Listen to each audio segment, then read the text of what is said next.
இன்னைக்கு மார்கழி 7. இன்னைக்கும் வழக்கம் போல 4 மணிக்கு எந்திச்சு வாசல் கூட்டி சாணி தெளிச்சு சின்னதா ஒரு கோலம் போட்டுட்டேன். எப்பயுமே கோலத்துல வந்து பாத்தீங்கன்னா இந்த மாதிரி மஞ்சள் குங்குமம் வச்சோம் அப்படின்னா பார்க்க நல்லா மங்களகரமா இருக்கும். ஒரு சில பேர் வந்து பாத்தீங்கன்னா வெளியில வாசல்ல வந்து மஞ்சள் கொட்டக்கூடாது அப்படின்ற மாதிரி சொல்லியிருக்கீங்க.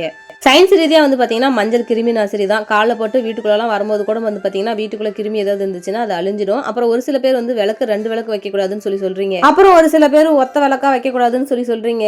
எது சரி எது தப்புன்னு எனக்கு தெரியல.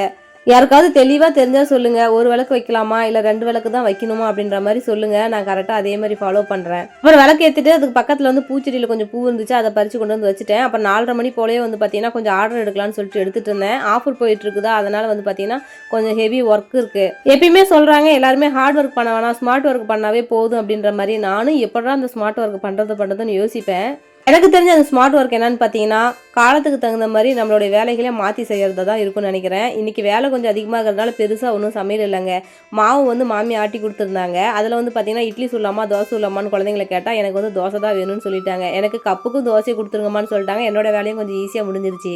தோசை வேணும்னு அவங்க முடிவு பண்ணாலும், அது எப்படி சுடணும்னு நாம தாங்க முடிவு பண்ணணும். நான் வந்து பார்த்தீங்கன்னா, அந்த ஹோட்டல் ஸ்டைல்ல வந்து இந்த கப்புல மாவு ஊத்தி தோசை சுட்டு குடுத்துட்டேன். அது கூட மூக்கல்லையும் உருளைக்கிழங்கும் போட்டு குருமாங்க.